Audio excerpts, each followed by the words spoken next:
A very good morning to all of you. Good morning. बेटा last class में हमने GST start किया था, गुड्स एंड सर्विस टैक्स, और हमने पढ़ा था उसके अंदर कि goods and service tax is an indirect tax.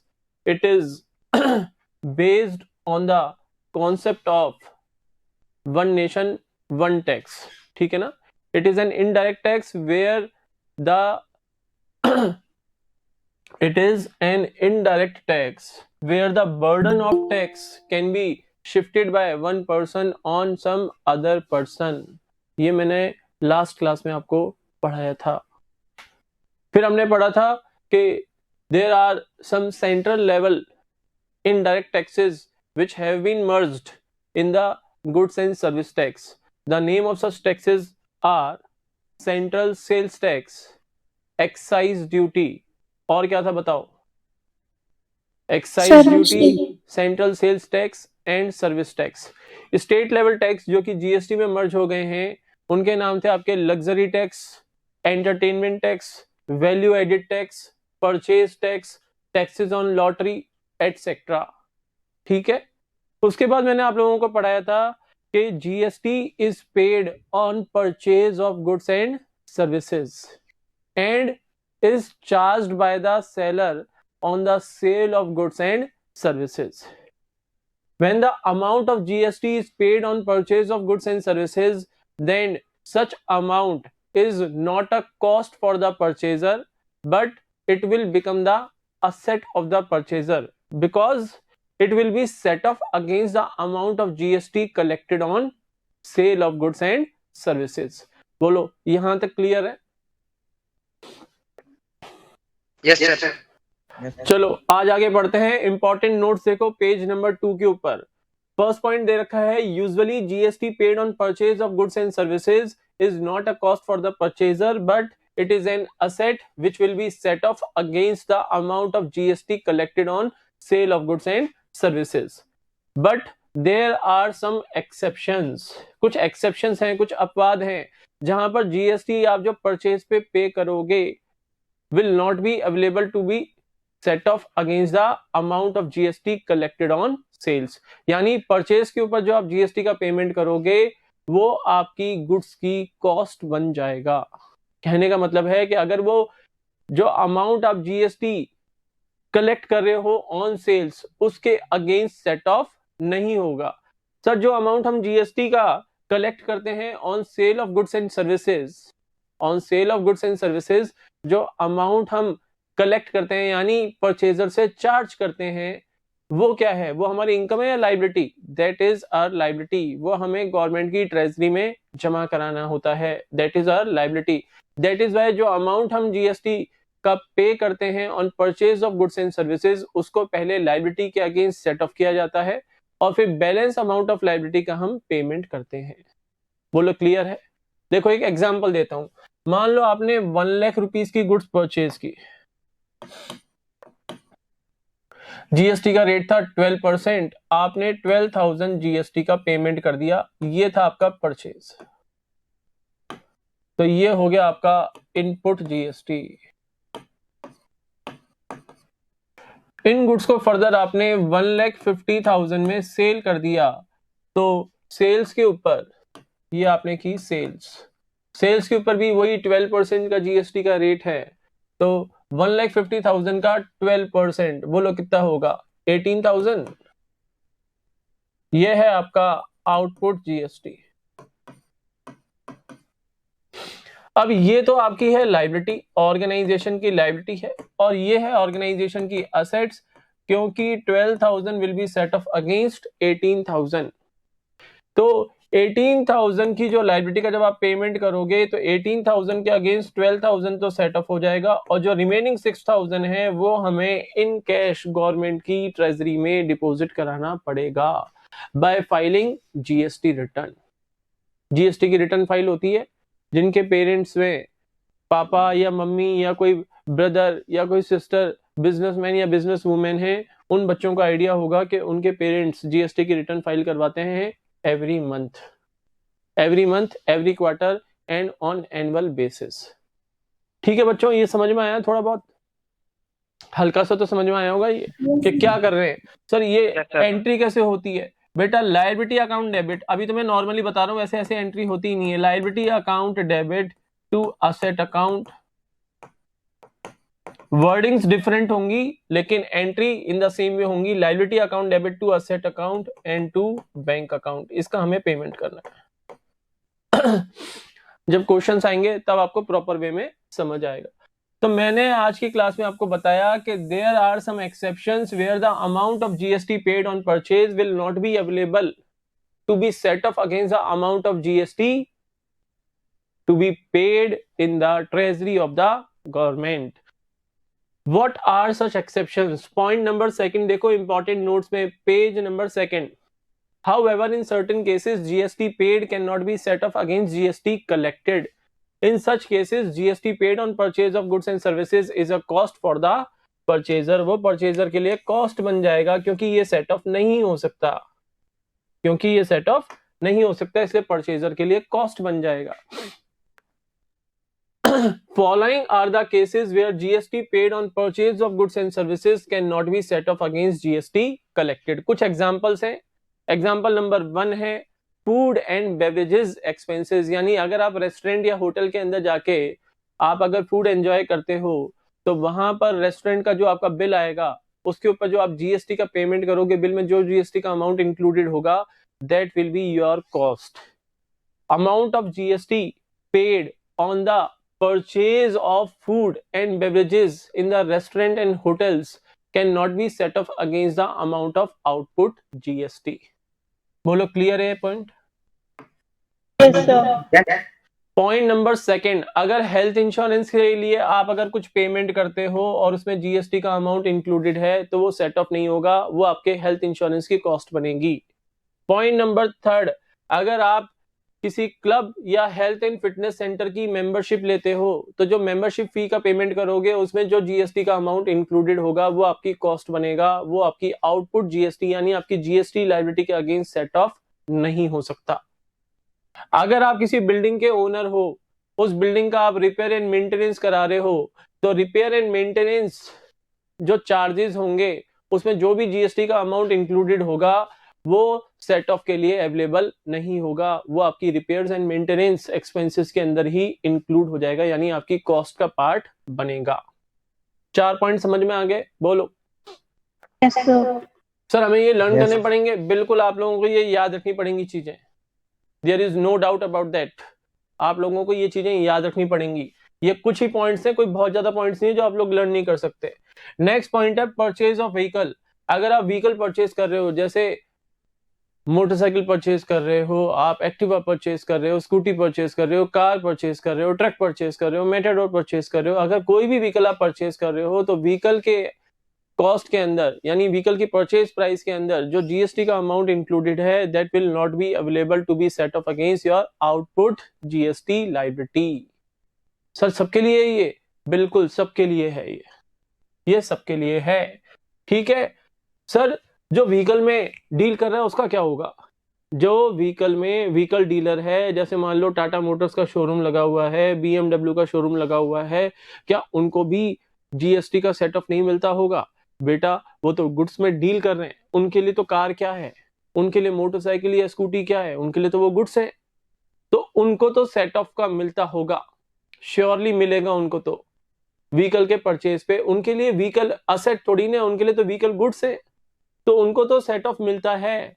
लेकिन एक अल्टीमेट जो कंज्यूमर है, मान लो हमने स्कूल के लिए स्कूल बस परचेज की, तो स्कूल को क्या स्कूल बस के परचेज पे जो उन्होंने जीएसटी का अमाउंट पे किया, क्या जीएसटी का अमाउंट जो इन्होंने इनपुट जीएसटी बनेगा क्या वो, या वो स्कूल बस की कॉस्ट में ही इंक्लूड होगा? बेटा वो स्कूल बस की कॉस्ट में ही इंक्लूड हो जाएगा। स्कूल को इनपुट जीएसटी का बेनिफिट नहीं मिलेगा ऑन द परचेज ऑफ बस। बोलो क्लियर है?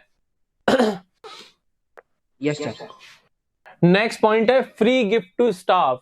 अगर प्रोप्राइएटर या ओनर अपने स्टाफ को फ्री गिफ्ट दे रहा है, दीपावली आ रही है या फिर अभी दशहरा आ रहा है, टीचर्स डे गए अभी, तो अगर स्कूल अपने स्टाफ को या अदर कोई ऑफिसेज हैं वो अपने ऑफिस स्टाफ को फ्री गिफ्ट बांट रहा है, तो गिफ्ट को परचेज करने में जो भी जीएसटी का अमाउंट आपने पे किया बिल के अंदर, वो आपकी गिफ्ट की कॉस्ट में इंक्लूड होगा, वो इनपुट जीएसटी अकाउंट में डेबिट नहीं होगा, यानी वो असेट नहीं बनेगा, कॉस्ट का पार्ट बन जाएगा।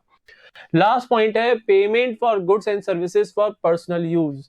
अगर प्रोप्राइएटर या ओनर अपने पर्सनल पर्पस के लिए गुड्स परचेज कर रहा है, उसके लिए पेमेंट कर रहा है, या अपने पर्सनल पर्पस के लिए सर्विसेज का पेमेंट कर रहा है, तो जो भी अमाउंट उन गुड्स एंड सर्विसेज के लिए पे किया गया, उसमें जो भी जीएसटी का अमाउंट इंक्लूडेड होगा, वो उन गुड्स या सर्विसेज की कॉस्ट का पार्ट बन जाएगा।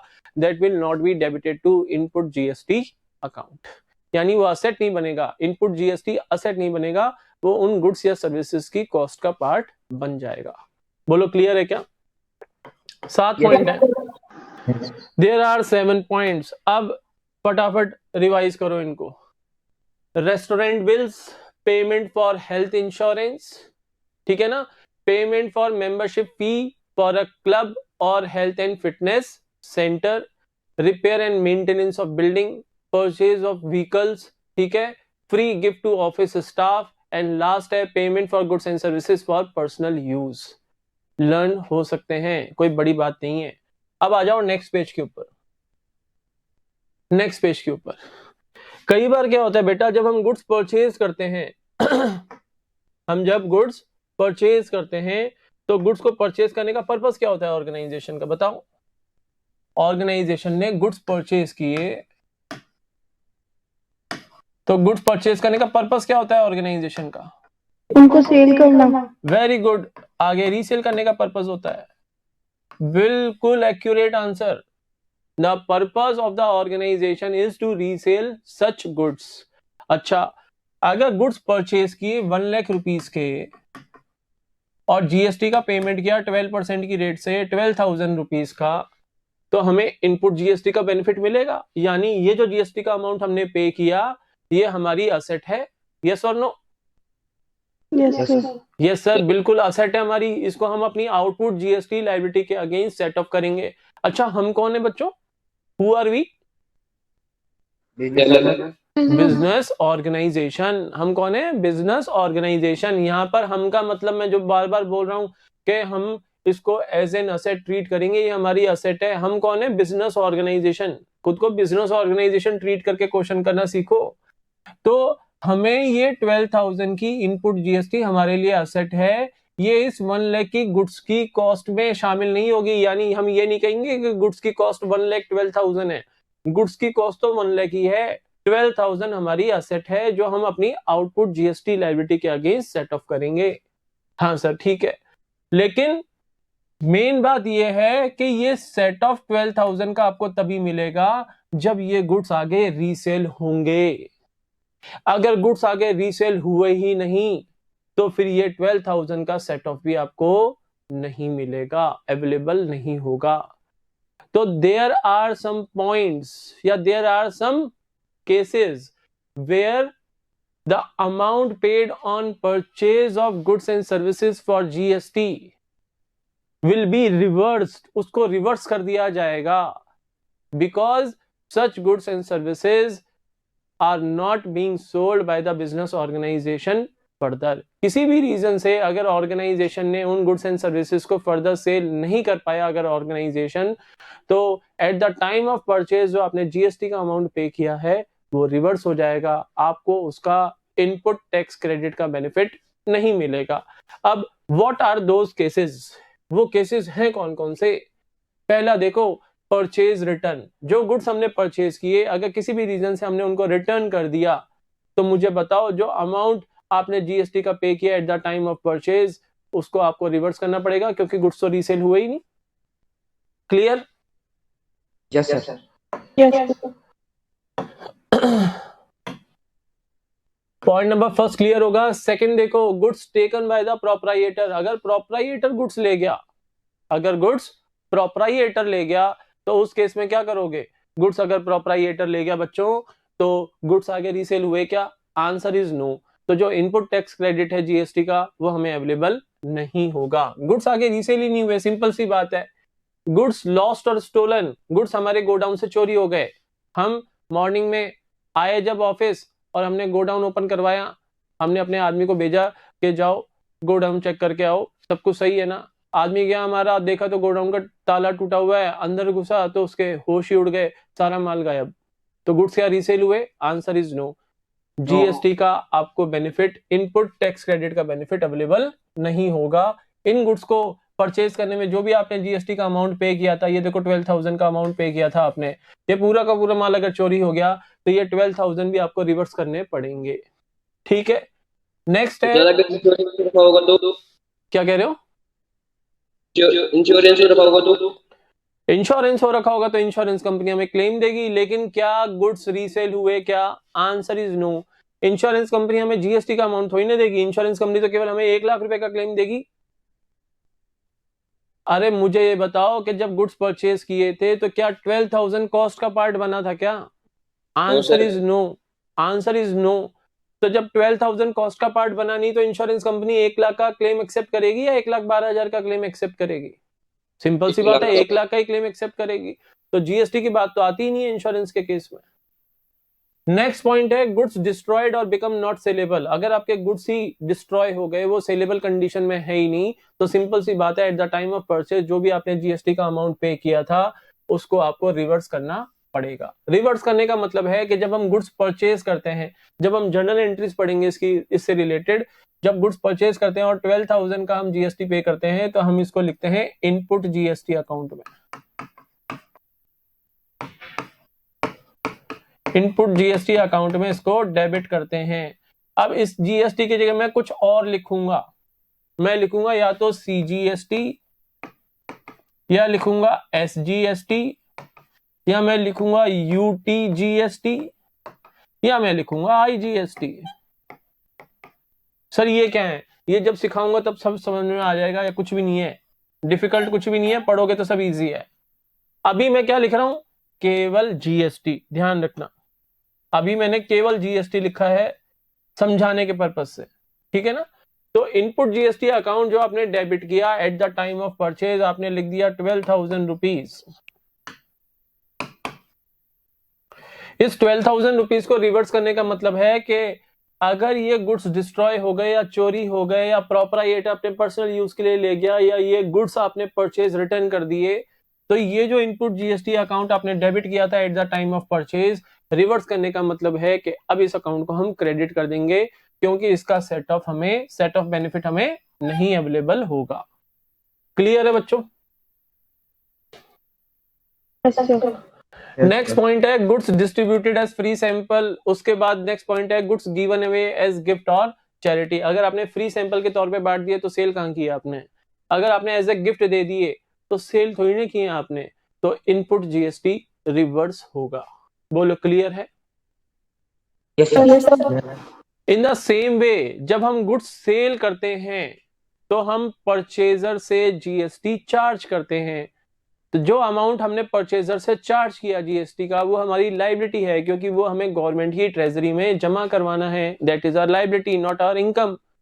तो आउटपुट जीएसटी बनता है जब हम गुड्स सेल करते हैं, तो सेल ऑफ गुड्स पे जो हम जीएसटी अमाउंट चार्ज करते हैं उसको बोलते हैं आउटपुट जीएसटी। आउटपुट जीएसटी भी आपको रिवर्स करना पड़ेगा अगर कस्टमर ने हमें गुड्स रिटर्न कर दिए। तो in case of sales return the amount of output GST will be reversed. Clear है क्या? Yes sir. तो यहां तक ये इंपॉर्टेंट पॉइंट्स बुक में ही लिखे हुए हैं और ये इंपॉर्टेंट ही है, ध्यान रखना। ये चीजें आपको याद रखनी पड़ेंगी, जब क्वेश्चन बनेंगे तब आप इन चीजों को रिकॉग्नाइज करना सीखना पड़ेगा आपको। अब नेक्स्ट पॉइंट है following goods and services are exempt from the levy of GST. Levy यानी चार्ज करना, कि गवर्नमेंट इन गुड्स और सर्विसेज के ऊपर जीएसटी लेवी ही नहीं करती। तो ध्यान रखना, अगर इससे रिलेटेड ट्रांजैक्शंस आ गई क्वेश्चन में तो वहां पर जीएसटी को आप कंसिडर नहीं करोगे, विदाउट जीएसटी एंट्री पास होंगी। अब कौन कौन से आइटम्स हैं? Payment of wages and salaries. अगर आप अपने वर्कर्स को वेजेस का पेमेंट कर रहे हो या अपने एम्प्लॉयज को सैलरी का पेमेंट कर रहे हो, तो हम वेजेस और सैलरीज के अमाउंट के साथ जीएसटी का पेमेंट नहीं करते। यानी हमारे वर्कर या हमारे एम्प्लॉइज ये नहीं कहेंगे कि सैलरी तो दे ही रहे हो, साथ में जीएसटी का अमाउंट भी हम चार्ज करेंगे आपसे, लाओ जीएसटी का पैसा भी दो। No, only wages and salaries का पेमेंट किया जाएगा pure. No GST will be paid by the employer to the worker and employees. Clear? Yes, sir. Point number second, अगर सर्विसेज प्रोवाइड की जा रही हैं गवर्नमेंट को, वो चाहे सेंट्रल गवर्नमेंट हो चाहे स्टेट गवर्नमेंट हो, या एम्बेसीज ऑफ अदर कंट्रीज को, अदर कंट्रीज की जो एम्बेसीज इंडिया में अवेलेबल हैं, जैसे सिचुएटेड है दिल्ली के अंदर यूएसए की एम्बेसी, पाकिस्तान की एम्बेसी, चाइना की एम्बेसी, हर कंट्री की एम्बेसी होती है। यस और no? Yes, sir. Sir embassy को हिंदी में क्या बोलते हैं? दूतावास। पढ़ा होगा न्यूज़पेपर में या न्यूज़ चैनल में कभी सुना होगा। तो एम्बेसीज ऑफ अदर कंट्रीज को अगर आपने सर्विसेज प्रोवाइड की हैं तो वहां पे जीएसटी चार्ज नहीं किया जाता। ठीक है? अगर आपने किसी गवर्नमेंट को, चाहे वो सेंट्रल हो या स्टेट गवर्नमेंट हो, या अदर कंट्रीज की एम्बेसीज में आपने सर्विसेज प्रोवाइड की हैं तो GST will not B charged. Third point है, इलेक्ट्रिसिटी एंड वाटर बिल्स के ऊपर जीएसटी का पेमेंट नहीं होता। चेक कर लेना, आपके घर में इलेक्ट्रिसिटी बिल आता है, अगर आप उसमें मुझे दिखा दो कोई कॉलम, सर देखो यहाँ पे जीएसटी चार्ज किया हुआ है, तो ये बात गलत साबित हो जाएगी जो हम पढ़ रहे हैं। इलेक्ट्रिसिटी एंड वाटर बिल्स में आपको जीएसटी का अमाउंट इंक्लूडेड नहीं मिलेगा। क्लियर? नेक्स्ट पॉइंट है आपका एजुकेशनल सर्विसेज, और उससे नेक्स्ट पॉइंट है हेल्थ सर्विसेज। एजुकेशनल सर्विसेज और हेल्थ सर्विसेज जो प्रोवाइड कर रहे हैं, जैसे schools, colleges, coaching centres, GST charge नहीं करते आपसे। हेल्थ सर्विसेज, हॉस्पिटल्स, क्लिनिक्स, ठीक है ना, ये जब आपको आपका बिल प्रोवाइड कराते हैं, जब आप ट्रीटमेंट कराते हैं वहां पे और वो आपको बिल देते हैं, तो बिल के साथ वो जीएसटी चार्ज नहीं करते। क्लियर? बोलो बच्चों, ऐसे चुपचाप Yes. कैसे बैठे हो? ऐसा चुप कैसे बैठे हो? ट्रेवलिंग एक्सपेंसेस, ट्रेवलिंग एक्सपेंसेस के केस में जीएसटी चार्ज नहीं होता, जीएसटी लेवी नहीं किया जाता। और लास्ट है इंटरेस्ट। ट्रेवलिंग एक्सपेंसेस के बाद लास्ट क्या है? इंटरेस्ट। इंटरेस्ट भी, मान लो बैंक से आपने लोन लिया तो बैंक आपसे इंटरेस्ट चार्ज करेगा। यस और नो? Yes, sir. आपने बैंक से 5 लाख रुपीस का लोन लिया at the rate of 10% interest, 10% per annum interest.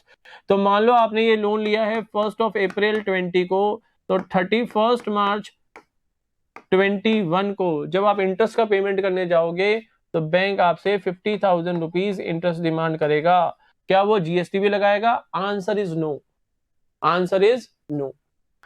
तो इंपॉर्टेंट नोट्स में पॉइंट नंबर सेकंड में तो बताया था मैंने, जो 7 आइटम्स थे, वो 7 आइटम्स क्या थे? रेस्टोरेंट बिल्स, ठीक है ना?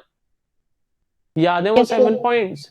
वो 7 पॉइंट्स याद है आप लोगों को? Restaurant bill, payment for health insurance, payment for the membership fee of a club और health and fitness centre, like that etcetera. वो 7 पॉइंट्स आपको लर्न करने हैं। वहां पर जीएसटी लेवी तो होता है, लेकिन जो जीएसटी लेवी किया सामने वाली पार्टी ने, वो आपके लिए एज एन असेट नहीं बनेगा, वो आपके उस आइटम की कॉस्ट बन जाएगा। जो गुड्स या सर्विसेज आप परचेज कर रहे हो उसकी कॉस्ट बन जाएगा। लेकिन जो हम 4th पॉइंट में पढ़ रहे हैं, इन केसेस में तो जीएसटी लेवी ही नहीं होता। जैसे एम्प्लॉइज या वर्कर्स को सैलरीज एंड वेजेस का पेमेंट करेंगे, हम गवर्नमेंट को या एम्बेसीज ऑफ अदर कंट्रीज को सर्विसेज प्रोवाइड करेंगे, हम इलेक्ट्रिसिटी या वाटर बिल्स का पेमेंट करेंगे, तो जीएसटी का पेमेंट नहीं करते हम साथ में। हम एजुकेशन सर्विसेज प्रोवाइड कर रहे हैं, हम हेल्थ सर्विसेज प्रोवाइड कर रहे हैं, तो जीएसटी लेवी नहीं किया जाता। इंटरेस्ट के ऊपर जीएसटी लेवी नहीं होगा। ट्रैवलिंग एक्सपेंसेस के केसेस में जीएसटी ही लेवी ही नहीं होगा। सेट ऑफ की तो बात ही छोड़ दो, लेवी नहीं होगा तो सेट ऑफ की तो बात ही नहीं आती। भाई सेट ऑफ की बात तो तब आएगी कि वो एडजस्ट होगा क्या आउटपुट जीएसटी के अगेंस्ट, जब लेवी होगा। यहां तो लेवी ही नहीं होगा, जबकि सेकंड पॉइंट में लेवी तो होगा लेकिन वो एडजस्ट नहीं होगा, वो उन गुड्स या सर्विसेज की कॉस्ट का पार्ट बन जाएगा जो आप परचेज कर रहे हो। आई होप समझ में आ गया होगा। Yes, sir.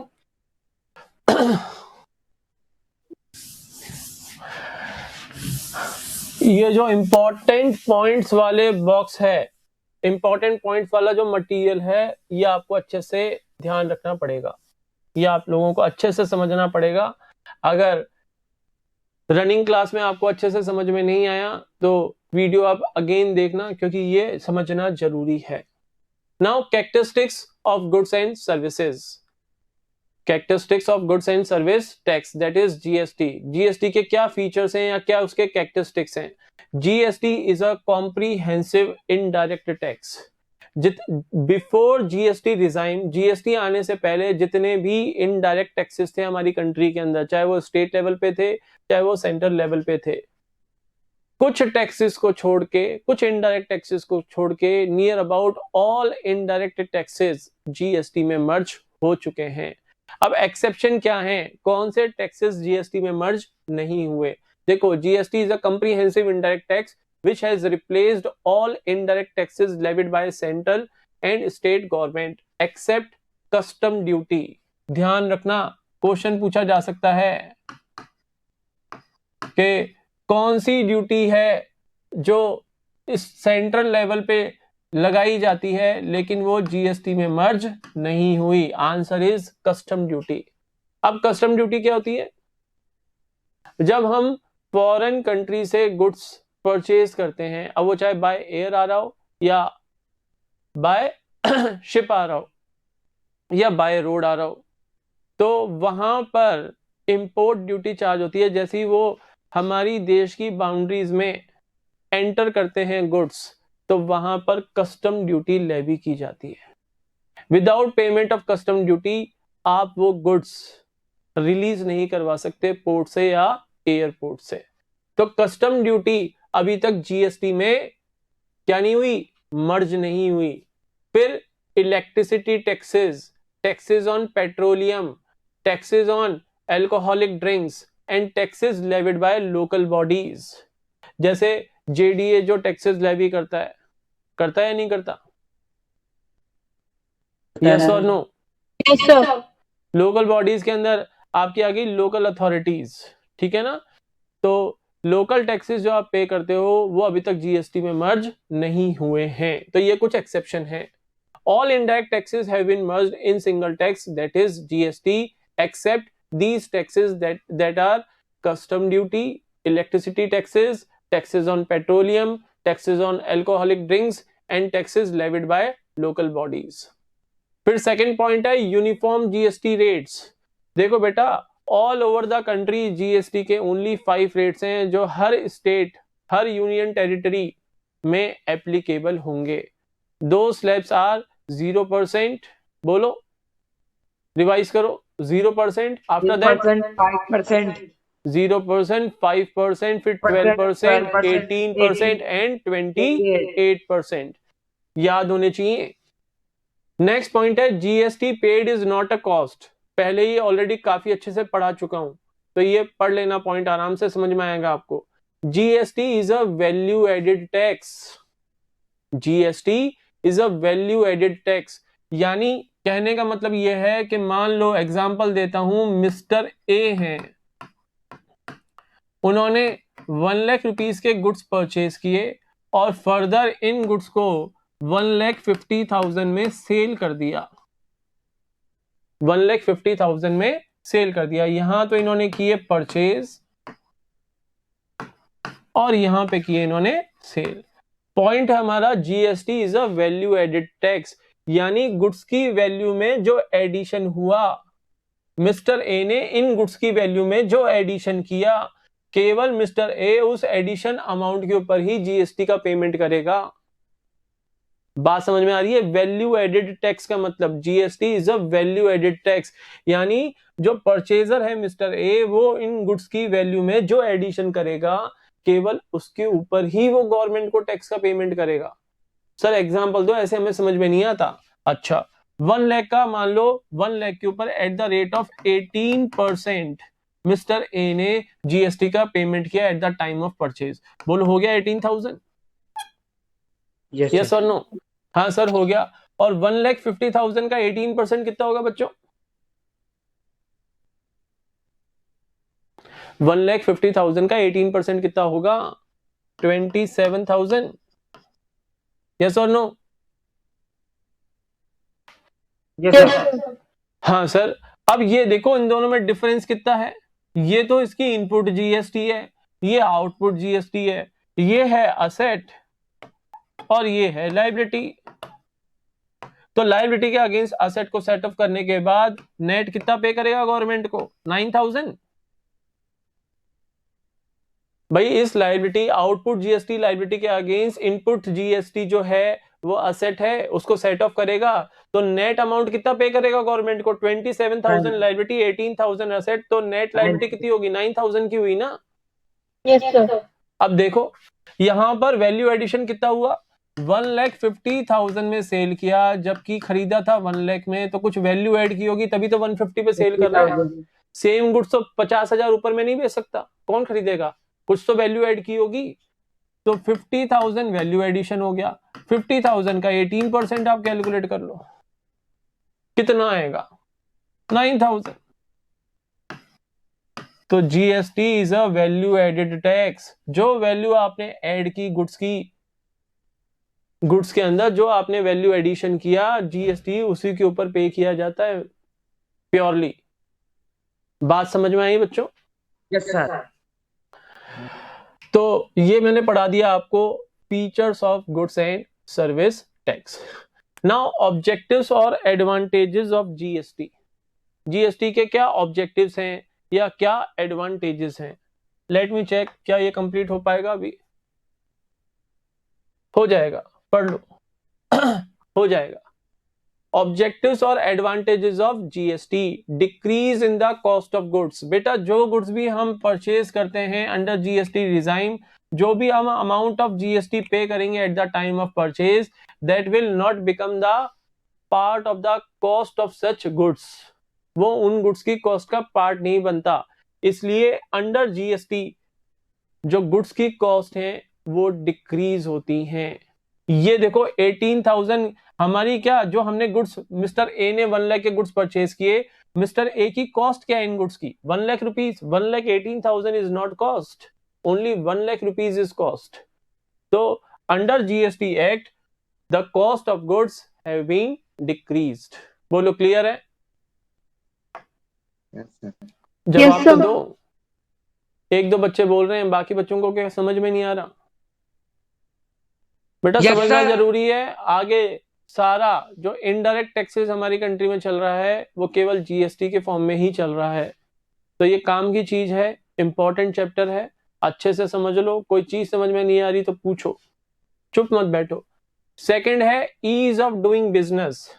Before GST regime, different indirect taxes were there in our country. तो बिजनेसमैन के लिए बहुत डिफिकल्ट था बिजनेस को रन करना, क्योंकि उसको डिफरेंट एक्ट्स के अंडर रजिस्टर कराना पड़ता था अपने ऑर्गेनाइजेशन को। एक्साइज ड्यूटी के लिए अलग रिटर्न फाइल करनी पड़ती थी, सर्विस टैक्स के लिए अलग रिटर्न फाइल करनी पड़ती थी, सेंट्रल सेल्स टैक्स की अलग रिटर्न फाइल करनी पड़ती थी। तो बिजनेसमैन परेशान था कि मैं बिजनेस करूं या रिटर्न ही फाइल करता रहूं। जीएसटी आने के बाद ये सब इनडायरेक्ट टैक्सेस जीएसटी में मर्ज हो गए, और अब बिजनेसमैन को अपने ऑर्गेनाइजेशन को केवल एक ही एक्ट के अंडर रजिस्टर करा के और उसी की रिटर्न्स फाइल करनी पड़ती है। इसलिए बिजनेस करना अब इजी हो गया है, ईज ऑफ डूइंग बिजनेस। बोलो क्लियर है ये point? Yes sir. Third point है developing common national market. GST में 5 टैक्स स्लैब्स हैं, 0%, 5%, 12%, 18% एंड 28%। ऑल ओवर इंडिया अगर मान लो आप कोई व्हीकल सेल कर रहे हो या आप और कोई गुड सेल कर रहे हो, कुछ भी मान लो, इलेक्ट्रॉनिक आइटम सेल कर रहे हो, तो अगर इलेक्ट्रॉनिक आइटम पे जीएसटी का रेट है 18%, तो इंडिया में किसी भी स्टेट में जाके परचेज कर लो, रेट आपको 18% ही मिलेगा। ऐसा नहीं होगा कि अरुणाचल प्रदेश में तो अगर इलेक्ट्रॉनिक आइटम परचेज करते हैं तो जीएसटी वहां पे लगेगा 12% और राजस्थान में परचेज करते हैं तो 18%। No, all over the India same rate, same tax slab applicable होगा ऑन इलेक्ट्रॉनिक आइटम्स। तो इसलिए वो कह रहा है developing common national market. GST is levied at the same rate on similar goods and services across all states and union territories. For example, electronic goods sold across India are levied at the rate of 18%. बोलो clear है? Yes sir. Sir. Next point है reduction in tax evasion. बेटा GST act के अंदर government जो return filing का काम करवाती है, जो आपको जो भी गुड्स आप परचेज या सेल करोगे उसके लिए आप प्रॉपर बिल या इनवॉइस जनरेट करोगे, तो यहां पर टैक्स इवेजन के चांसेस बहुत कम हैं। टैक्स इवेजन का मतलब कर की चोरी, टैक्स की चोरी। तो देखो पढ़ो, GST is administered through computer system, electronic return filing and assessment has reduced tax evasion and companies cost. अब बच नहीं सकते। मान लो एक पर्सन है ए और दूसरा पर्सन है बी ए बी से गुड्स परचेज कर रहा है, ए बी से गुड्स परचेज कर रहा है। अब जो भी गुड्स परचेज किए, ए ने उसके ऊपर 10,000 का जीएसटी का अमाउंट पे किया, ठीक है। बी ने ये 10,000 रुपीज जीएसटी के अमाउंट के कलेक्ट कर लिए। अब अगर बी चाह रहा है कि मैं इस टैक्स की चोरी कर लूं, मैं ये टैक्स गवर्नमेंट की ट्रेजरी में जमा नहीं कराऊं, ए से तो मैंने कलेक्ट कर लिया, गवर्नमेंट की ट्रेजरी में जमा करानी नहीं चाहता, तो बी क्या करने की कोशिश करेगा, वो अपनी सेल्स कम दिखाने की कोशिश करेगा। भाई मैंने ज्यादा सेल्स ही नहीं की, जब मेरी सेल्स ही नहीं की तो मैंने टैक्स भी कलेक्ट नहीं किया। यस और नो, ये कर सकता है B. Yes, sir. Yes, sir. लेकिन जो सामने वाला पार्टी है ए, वो अपनी परचेजेस दिखा रहा है। अब वो परचेजेस दिखा रहा है तो वो ये भी तो दिखाएगा उसने परचेजेस की किससे है, ये भी तो दिखाएगा। Yes, अरे sir. भाई बी ने उसको जो भी गुड्स जब बी ने उसको बेचे, तो जो भी उसको साथ में डॉक्यूमेंट इश्यू किए, या तो उसको इनवॉइस जनरेट करके दिया होगा या उसको कैश मेमो जनरेट करके दिया होगा। तो ए जब अपनी परचेजेस दिखाएगा, तो जब वो इलेक्ट्रॉनिक फाइलिंग करेगा, अपनी रिटर्न फाइल करेगा, तो वो दिखाएगा कि मैंने 1 लाख रुपीज के गुड्स परचेज किए थे और 1 लाख का 12%, 12,000 रुपीज मैंने जीएसटी का अमाउंट मिस्टर बी को पे किया है। अब बताओ बी पकड़ा जाएगा या नहीं पकड़ा जाएगा? Yes, sir. तो under GST regime tax evasion is reduced. Next है goods becoming cheaper. Goods cheaper हो गए हैं। सर क्यों? जीएसटी रिजाइम में गुड्स कहां से चीपर हो गए? पॉइंट पढ़ के देख लो। In the pre GST period there were many indirect taxes and there was no set off tax paid. जैसे ये एक बिजनेस ऑर्गेनाइजेशन है, ये क्या करता है, गुड्स मैन्युफैक्चर करता है।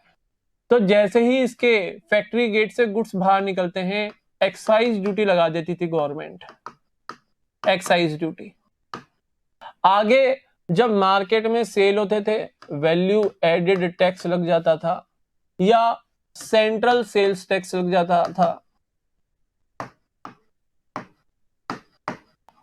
तो होता था क्या था कि यहां से गुड्स निकले, मान लो 1 लाख रुपीज के, एक्साइज ड्यूटी लगी 10,000, गुड्स मार्केट में आए 1,10,000 के, फिर 1,10,000 पे या तो लग गया वैट या सेंट्रल सेल्स टैक्स, यानी टैक्स के ऊपर टैक्स लगा। यस और नो? Yes, sir. भाई इस 10,000 के पार्ट के ऊपर भी तो वैट या सेंट्रल सेल्स टैक्स लग गया, टैक्स ऑन टैक्स हो गया। तो गुड्स कॉस्टली बनते थे प्री जीएसटी रिजाइम में। जीएसटी आने के बाद, क्योंकि जीएसटी एक वैल्यू एडेड टैक्स है, पढ़ा है मैंने अर्लियर, तो इसलिए गुड्स जीएसटी रिजाइम में चीपर हो गए हैं। आई होप समझ में आ गया होगा। और लास्ट पॉइंट है आपका attracting foreign investment. Foreign investment in India was hindered because of multiple indirect taxes. पहले जो फॉरेन इन्वेस्टर्स थे वो इंडिया में इन्वेस्ट करने से कतराते थे। फॉरेन इन्वेस्टमेंट हमारे इंडिया में आना नियर अबाउट काफी कम हो गया था। क्यों? क्योंकि बहुत सारे इनडायरेक्ट टैक्सेस लेवी किए जाते थे इंडिया में, इसलिए फॉरेन इन्वेस्टर्स कोई इंटरेस्ट शो नहीं करते थे इंडियन मार्केट में। जीएसटी आने के बाद ये डिफरेंट जो इनडायरेक्ट टैक्सेस हैं वो जीएसटी एक्ट के अंदर क्या हो गए, मर्ज हो गए। इसलिए अब फॉरेन इन्वेस्टर्स इंटरेस्टेड हो चुके हैं इंडिया में इन्वेस्ट करने के लिए। तो ये पॉइंट देखो, foreign investment in India was hindered because of multiple indirect taxes. GST has removed this obstruction with the introduction of one single tax. As such, it will help to increase the foreign direct investment in India. ठीक है। Last point है tax system become more transparent, regular and predictable. Sir predictable?